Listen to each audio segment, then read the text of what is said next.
We're on lesson 6, which is the last lesson of the chapter, and that's simple interest. First, we're going to find interest and total payments or savings. Then we're going to determine the amount of invested time. Then we're going to find the rate of interest. So how does this thing called interest work? Many of you are going to run across this throughout your lifetime. For example, let's imagine you're a poor college student that needs to buy a car. Let's imagine that car costs $1,000. You don't have $1,000 right now, but you will later. Well, someone with $1,000 will come to your rescue and give you that $1,000. But they're not giving it to you for free, they're just loaning it to you, meaning that you have to pay that $1,000 back. But not only do you have to pay that $1,000 back, you have to give him an interest, because otherwise it would have just made sense for him to keep his money in the first place. So for example, let's say you kept it for a whole year, you would pay him that $1,000 back plus the 6% of the $1,000, which would be 60. So you'd pay $1,060 back. So therefore, there's a reason why he would give you that $1,000 in the first place. There is a formula we follow to solve this simple interest.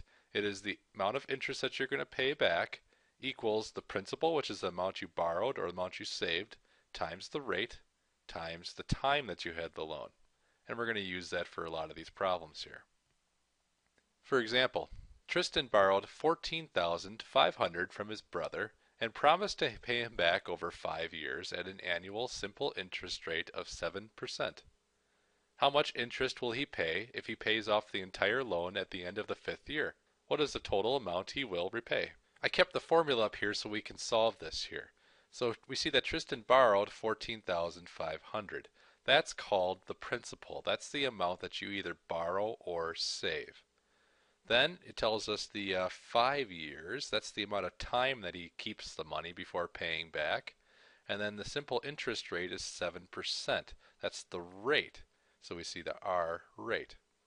Now we need to find the interest, which is the 5%. That's the amount of money he'll have to pay back on top of the amount he borrowed.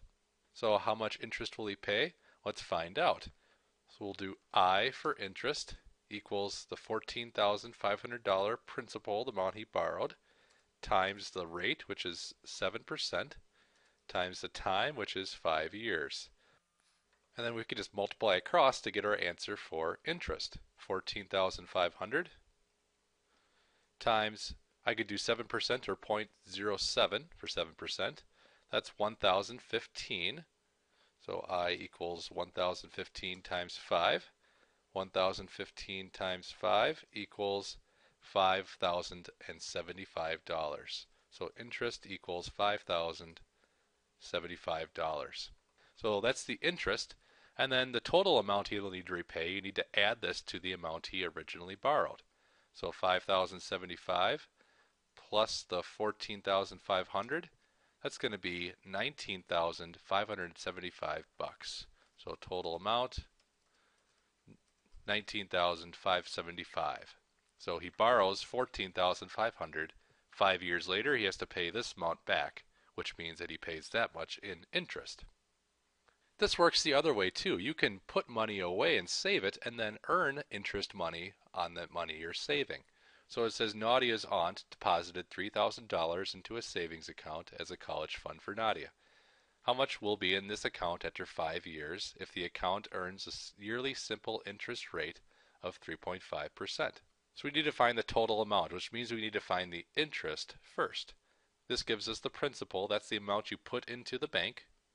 The time is right here, 5 years later, and here's our interest rate, 3.5%. So first let's find that interest. Interest equals the principal, which is 3,000, times the rate, which is 3.5%, times the time in years, which is 5.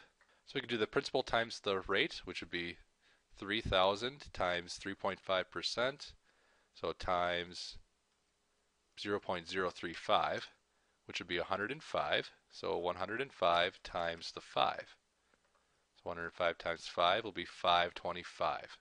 So the interest equals 525. That's how much interest money you get. Remember, she's going to get that $3,000 back too when she wants that. So she'll get the interest and that much money. So add that together. That would be, the total would be $3,525. Not bad for waiting 5 years. Now we can use the same formula to find the time, the t here in this formula. It says Isaiah invested $3,500 into a mutual fund at a yearly rate of 6%.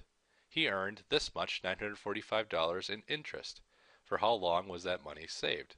So we can use this same formula. Here's the interest, the 945. That equals the principal, which is the amount he put in, which is this, times the rate, which is 6%, times the time.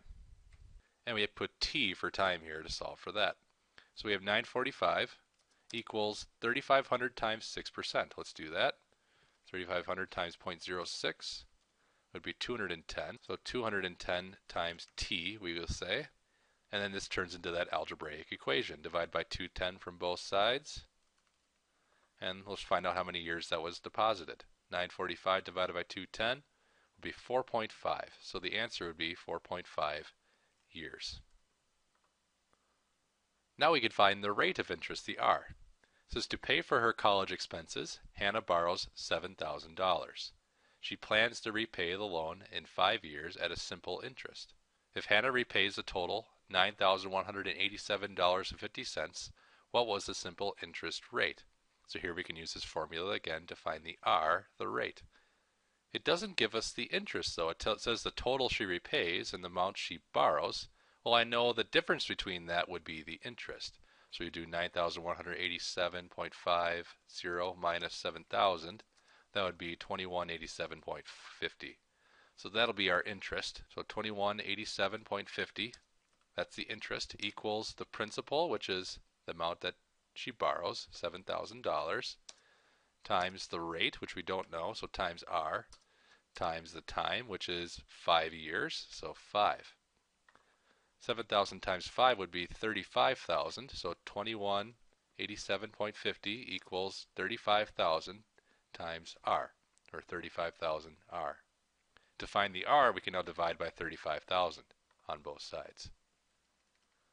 So we have 2187.5, or 50, divided by 35,000 would be 0.0625. So 0.0625 equals R. Remember, this is in a decimal format. We could turn that into a percent by moving this decimal over twice. That would be 6.25%. So the rate equals 6.25%.